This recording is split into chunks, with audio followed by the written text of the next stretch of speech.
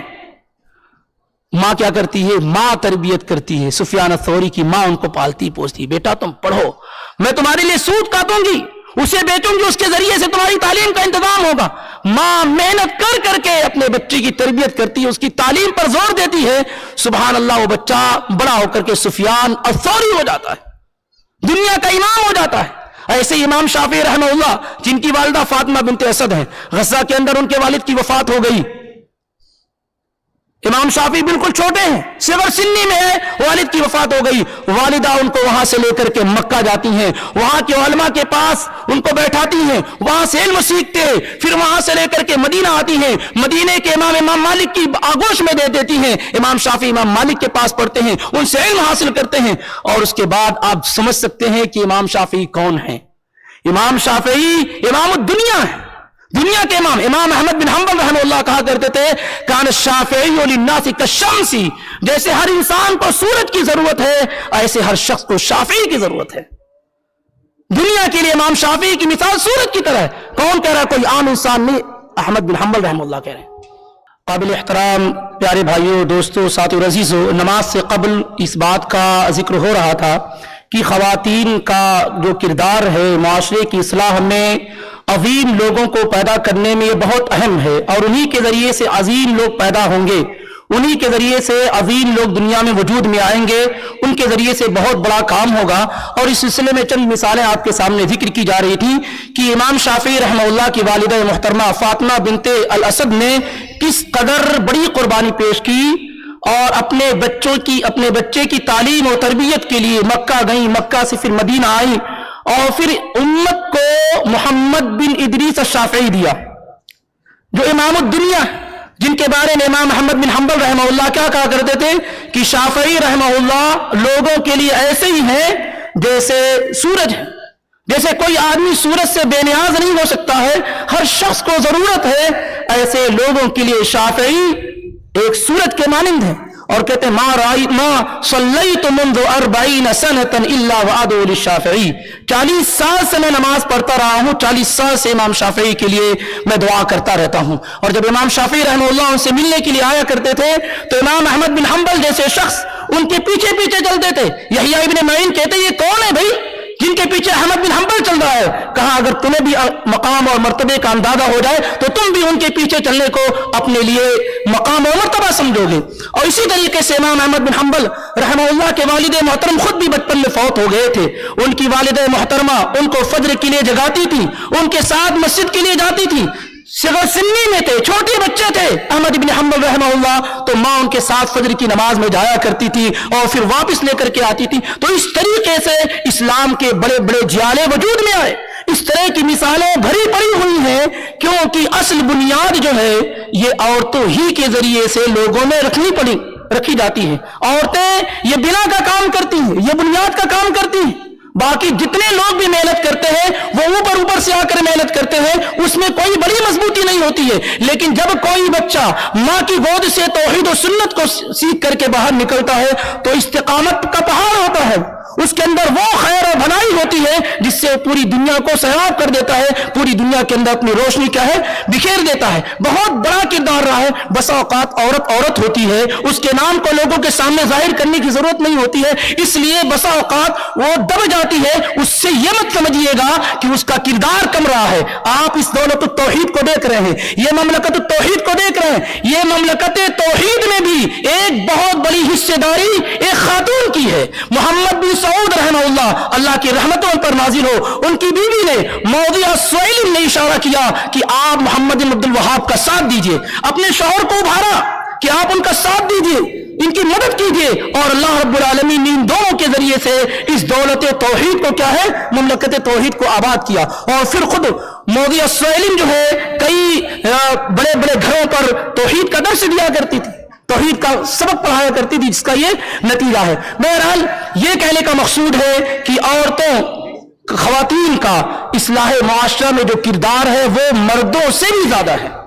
مردوں سے بھی زیادہ ہے، کیونکہ گھر کا جو کردار ہے، گھر میں جو محنت ہے، وہ سب سے اہم اور بڑی محنت ہے. اور اللہ کے نبی علیہ الصلوۃ والسلام بیان فرماتے ہیں وَالْمَرْأَةُ رَاعِيَةٌ فِي بَيْتِ زَوْجِهَا وَوَلَدِهِ، عورت اپنے گھر کے، اپنے شوہر کے گھر کی اور اس کے بچوں کی ذمہ دار ہے، اور قیامت کے دن اس سے اس کی ذمہ داری کے متعلق سوال کیا جائے گا. عورت پر اللہ نے کھانے کی ذمہ داری، کمانے کی ذمہ داری، مارکیٹ کرنے کی ذمہ داری، روزی روٹی کو حاصل کرنے کی ذمہ داری، خود اس کا اپنا پیٹ چلانے کی ذمہ داری اللہ نے نہیں دی ہے، صرف اس وجہ سے کہ وہ اپنی اصل ذمہ داری پر فوکس کرے، بچوں کی تربیت کرے، تعلیم سے آراستہ کرے، تزکیہ نفس کرے، کتاب و سنت کی تعلیم دے، اس کے اندر ایمان پیدا کرے، صبر پیدا کرے، توحید پیدا کرے، سنت کی محبت پیدا کرے. یہ اصل کام ہے عورتوں کا. اور جو عورتیں اپنی اصل پوزیشن سے ہٹ گئی ہیں، وہ یقینی طور پر ان کی اولادیں انتہائی بگڑی ہوئی ہیں. عورت کی سب سے اہم پوزیشن یہی ہے کہ وہ اپنے گھر میں رہ کر کے اپنے بچوں کی اسلامی تربیت کرے، یہ اس کی ذمہ داری ہے. اور جو عورتیں گھروں سے باہر نکل گئی، کام کاج میں مشغول ہو گئی اور بچوں پہ تربیت کرنا انہیں چھوڑ دیا، قیامت کے دن وہ یہ ضرور باز پرس ہوں گی، بلکہ یہ قیامت کی نشانیوں میں سے ہے. آج کہتے ہیں نا اکیلے گھر نہیں چلے گا، شوق کم نہیں کریں گے، کمالیات کم نہیں کریں گے، اور فضول خرچی کم نہیں کریں گے. کہتے ہیں اکیلے گھر نہیں چلے گا، اب ضروری ہے کہ عورت بھی ساتھ میں کام کرے گی تو گھر چلے گا. ماشاءاللہ نبی علیہ الصلوۃ والسلام نے کہا تھا نا کہ تجارت اتنی عام ہو جائے گی قرب قیامت حتی تعین المرأة زوجہا علی زوجہا، عورت اپنے شوہر کی تجارت میں ہاتھ بٹانے لگ جائے گی، سپورٹ کرنے لگ جائے گی، وہ بھی نکل جائے گی اپنے شوہر کے ساتھ باہر کمانے کے لیے، مرد بھی نکلا ہوا، عورتیں بھی نکلی ہوئی ہے، اور بچوں کو کسی اور کے ساتھ چھوڑ دیا گیا ہے. کون اس پوزیشن کو لے گا؟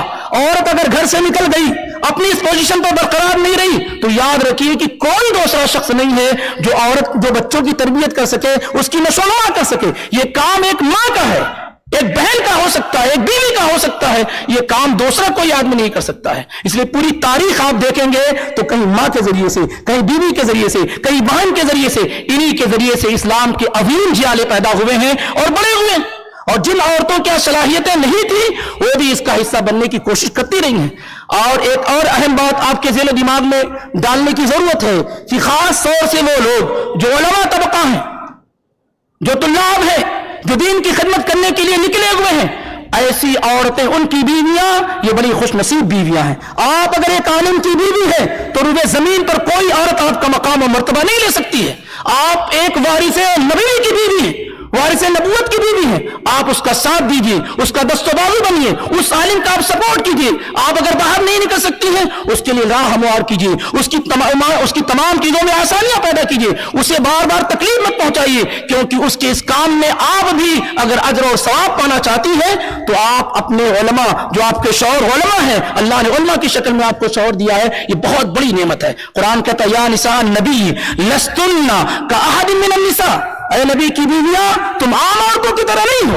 اور اسی طریقے سے اے علماء کی بیویاں تم عام عورتوں کی طرح نہیں ہیں. جیسے عالم عام آدمی کی طرح نہیں ہے، ایسے عالم کی بیوی عام عورت کی طرح نہیں ہے. اس لیے وہ مقام ہے، مرتبہ ہے کہ اللہ تعالیٰ نے آپ کو کسی عالم کی بیوی بنا کے رکھا ہے، تو آپ دعوتی امور میں اس کا سپورٹ کیجیے، اس کے دست و بازو بن جائیے. آپ اس کی دعوت کے مطابق اپنے گھر کو بنائیے. ایسا نہ ہو کہ عالم دعوت دے رہا ہو اور خود آپ اس کے خلاف اور اس کے اگینسٹ جا رہی ہو، تو ماحول بہت خراب ہو جائے گا. اور دینی تعلیم و تربیت سے اپنے آپ کو معمور کرنے کی کوشش کیجیے. آج جو عورتوں میں جو اسلامی تعلیم کی جو گراوٹ ہے نا، اتنی بڑے پیمانے پر ہے کہ آج پورا علاقہ کا علاقہ آپ دیکھیں گے کوئی خاتون ایسی نہیں مل پاتی ہے جو دین کا کام کرنے والی ہو، دین کے مسائل کو جاننے والی ہو، جس کے پاس عورتیں اکٹھا اور جمع ہو سکیں. مردوں کو جانا تو دور ہے، ایک زمانہ وہ تھا کہ عورتیں اتنی بلند کردار، اتنی اعلیٰ تعلیم یافتہ، اتنا اللہ رب العالمین کا علم رکھنے والی ہوتی تھی کہ بڑے بڑے علماء کو ان کے دروازے پہ جانے کی ضرورت ہوتی تھی، ان سے مسائل پوچھنے کی ضرورت ہوتی تھی. لیکن آج معاملہ اتنا گر چکا ہے کہ عورتوں میں تعلیم ہے ہی نہیں، دینی سوجھ بوجھ ہے ہی نہیں، دینی تفقہ ہے ہی نہیں. وہ عورتوں کے لیے اس قدر مسائل نہیں رکھتی ہیں کہ ان کا حل کر سکیں، چاہے جائے کہ مردوں کے ان کے پاس جانے کی ضرورت ہو. اس لیے اس معیار کو اٹھانے کی کوشش کیجیے. آپ یاد کریں نبی صحابہ کا زمانہ ہے، صحیح بخاری اور مسلم کی روایت ہے، عبداللہ بن مسعود رضی اللہ تعالیٰ عنہ تقریر فرما رہے ہیں. عبداللہ بن مسعود رضی اللہ تعالیٰ عنہ تقریر فرما رہے ہیں، تقریر میں ذکر کر رہے ہیں کہ لعنت ایسی عورتوں پر جو گدنا گدوانے والی ہو، لعنت ہو ایسی عورتوں پر جو اپنے دانتوں کے درمیان سوراخ کرنے والی ہو حسن کے لیے، زینت کے لیے، لعنت ایسی عورتوں پر جو بالوں کو اکھاڑنے والی ہو، اور لعنت ایسی عورتوں پر جو اللہ کی خلقت میں تبدیلی کرنے والی ہو۔ ایک خاتون بنو اسد کی جن کو یعقوب کہا جاتا تھا، وہ عبداللہ بن مسعود کے پاس آ گئی، کہنے لگی کہ تم نے فلاں فلاں پہ لعنت کیوں کی، آپ نے فلاں فلاں پہ لعنت کیوں کی؟ ایک عام خاتون ہے، نہ نبی کے گھرانے کی ہے، نہ صحابہ کی، نہ بڑے بڑے صحابہ کی بیویوں میں سے ہے، نہ نبی کی بیٹیوں میں سے ہے۔ تو عبداللہ بن مسعود کے پاس آ کر کہنے لگے آپ نے لعنت کیوں کی ہے؟ تو کہا مالی العن من لعن رسول اللہ صلی اللہ علیہ وسلم، کیوں میں لعنت نہ کروں جس پر اللہ کے رسول نے لعنت کی ہے اور اللہ کی کتاب میں موجود ہے۔ اب اس خاتون کا جواب سن، یہی موجود، کہتی ہے لقد قرأت ما بین جو دفتین، یعنی پورا قرآن میں نے پڑھ لیا شروع سے آخر تک، لیکن مجھے کہیں یہ الفاظ نہیں ملے ہیں کہ اللہ نے لعنت کی ہے گدنا گدوانی والی پر، بالوں جو دانتوں کے درمیان سوراخ کرنے والی، اس پر کہیں لعنت کی گئی ہے، میں نے پورے قرآن میں نہیں پڑھا۔ یعنی پورا قرآن اس خاتون نے پڑھ رکھا تھا۔ تو عبداللہ بن مسعود نے کہا کہ اگر تم غور سے پڑھی ہوتی تو تمہیں یہ آیت مل جاتی وما آتاکم الرسول فخذوہ وما نہاکم عنہ فانتہوا، کہ رسول جو تمہیں دیں اسے لے لو اور جس سے روک دیں اس سے رک جاؤ۔ اس لیے یہ بات یاد رکھی جائے کہ ہر شخص ذمہ دار ہے، ہر شخص ذمہ دار ہے، اور قیامت کے دن ہر شخص سے اس کی ذمہ داری کے متعلق سوال کیا جائے گا۔ لیکن ذمہ داروں میں ایک بڑی ذمہ دار گھر کی خواتین ہیں، عورتیں ہیں، مائیں ہیں، بہنیں ہیں، بیٹیاں ہیں، بیویاں ہیں۔ ان کی ذمہ داریوں کے متعلق قیامت کے دن جب سوال کیا جائے گا اور اس میں اگر کوتاہی ہوگی تو بڑی مشکلوں میں گرفتار ہو جائیں گی۔ 5 بچے ہیں، 6 بچے ہیں، 7 بچے ہیں، 8 بچے ہیں، سارے بچوں کے متعلق آپ سے سوال کیا جائے گا۔ کوتاہی اور کمی ہونے کی شکل و صورت میں بڑی مشکلوں کے آپ شکار ہو جائیں گی۔ اس لیے مزاج بنائیے کہ آپ کی کوکھ سے عالم پیدا ہوں، دین کے دائی پیدا ہوں، توحید و سنت کی نشر و اشاعت کرنے والے پیدا ہوں۔ یہ فکر چھوڑ دیجئے کہ انجینئر پیدا ہو جائے، ڈاکٹر پیدا ہو جائے، یہ ایک چیز ہے، لیکن اصل یہ ہونا چاہیے کہ ایسا آدمی ہو جو اعلاء کلمت اللہ کے لیے جنگ کر رہا ہو، جو اللہ کے دین کی خدمت کرنے والا ہو، تاکہ آپ مر بھی جائیں تو آپ کی قبر پر رب کی رحمتیں نازل ہوتی رہیں۔ اگر آپ نے اپنے بچوں کو صرف انجینئر بنا رکھا ہے، ڈاکٹر بنا رکھا ہے، سائنٹسٹ بنا رکھا ہے، آپ مر گئی تو آپ کو کیا مل رہا ہے؟ آپ مر گئے تو کیا مل رہا ہے؟ ہر آدمی کی صرف فکر یہی ہے کہ بس ہمارا بچہ انجینئر بن جائے، ڈاکٹر بن جائے، سائنٹسٹ بن جائے، یہ بن جائے، وہ بن جائے۔ یہ فکر ختم ہو گئی۔ کتنے بچے ہیں کہ ہاں کوئی بچہ اللہ کی راہ کا راہی بن جائے، کوئی اللہ کے دین کا خادم بن جائے، یہ فکر ختم ہوتی جا رہی۔ پڑھے لکھے لوگ بھی صرف اپنے بچوں کو اسی طرف لے کر جا رہے ہیں، انجینئر ڈاکٹر بنا رہے ہیں، عالم لوگ بھی کیا اسی طرف لے کر جا رہے ہیں۔ بچوں میں اب علماء کی کمی ہوتی جا رہی، قلت ہوتی جا رہی ہے، جگہ خالی ہوتی جا رہی ہے، اس کی طرف فکر نہیں کی جا رہی ہے۔ اللہ تعالیٰ سے دعا کرتے، میرا وقت ہو گیا ہے، اللہ سے دعا کرتے کہ اللہ تعالیٰ مجھے اور آپ کو اور تمام بھائیوں کو یہ توفیق عطا فرمائے کہ ہم اس موضوع کی نزاکت کو صحیح طریقے سے سمجھ سکیں اور عورتوں کے اندر دین بیداری کی مہم چلائیں، ان کو ان کی ذمہ داریوں کا احساس دلائیں اور ان کا تعاون کریں تاکہ وہ نئی نسل کو صحیح انداز میں نشوونما کر کے مارکیٹ اور بازار میں لا سکیں۔ اللہ مجھے اور آپ کو اس کی توفیق عطا فرمائے، آمین۔ وما علینا الا البلاغ المبین۔ السلام علیکم ورحمۃ اللہ وبرکاتہ۔